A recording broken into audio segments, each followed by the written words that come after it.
Рахмат. Урматтуу Кубанычбек Кеңешевич, карасаң 29 берене буга чейин бар болчу да, же жаңы беренеби?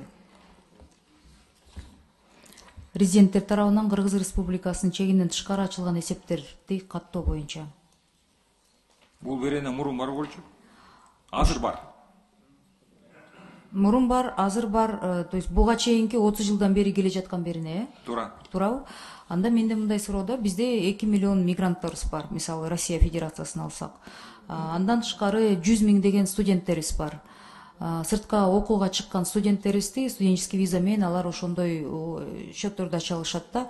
Ошондо бүгүнкү күндө Кыргыз Республикасынын резиденттери Кыргыз Республикасынын чегинен тышкары ачылган эсептер жана аманаттар жөнүндө маалыматтарды, ошондой эле чет өлкөлүк валютада жүргүзүлгөн операцияга байланышкан ар кандай башка документтерди жана маалыматтарды Улуттук банктын талабы боюнча берүүгө милдеттүү. Бунун механизмдери кандай? Мисалы, ошо жаш студент сыртка чыгып кетти, окуп жатат, счетту ачты, кандайча регистрация кылат, анан жазасы кандай регистрация кылбаса? Регистрация боюнча эгерде ушул мыйзам менен иштесе ал адам, ал ошондой арыз жөнөтөт, ушундай счетту ачтым. Кимге жөнөтөт? Улуттук банкка.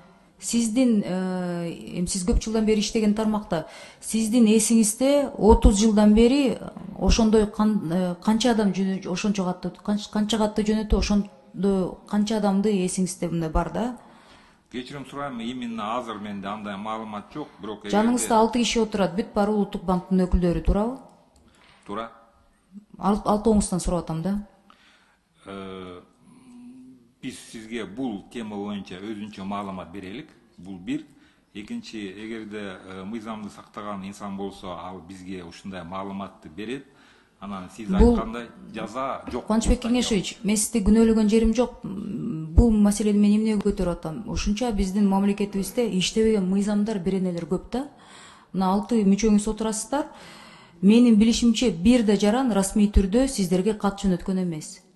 Ошондуктан сиз мага буну жазуу түрүндө берсеңиздер, мен ойлойм 2 миллион жараныбыздын бирөөсү да өмүрүндө сизге кат каттаган эмес.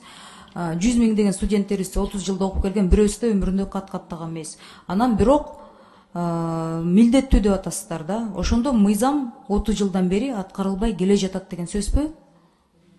Сөздүн ачыгы да. Мен күнөөлөгөн жокмун. Сизге чейин иштеген жетекчилер бар да. Туурабы? Бул эмнеге мындай болуп атат? Эл билбейби? Же Улуттук банктын өкүлдөрү жакшы иштебейби?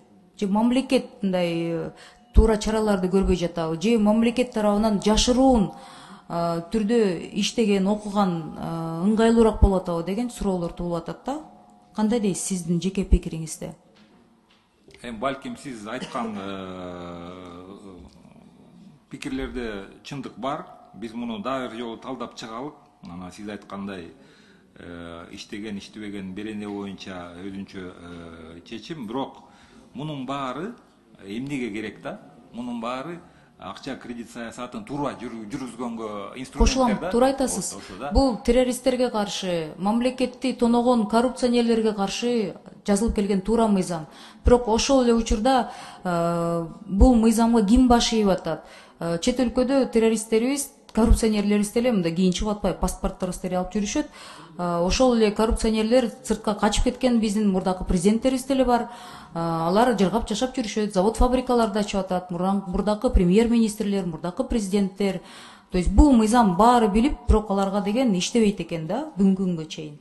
Ошол эле учурда студенттерибиз мүмкүн билишпейт, алар ошол мыйзамды аткарабыз десе деле билимдүү да, алар онлайн окушат, иштешет азыр. Азыркы жаштар билимдүү. Мен ойлойм, бул азыр массалык маалыматка бул маалымат тараса, 100%-тин 99% кечиресиз коллегалар. Кечиресиздер. 100% элибиздин, сыртта жүргөн элибиздин 99% бул мыйзам, бул беренени билишпейт.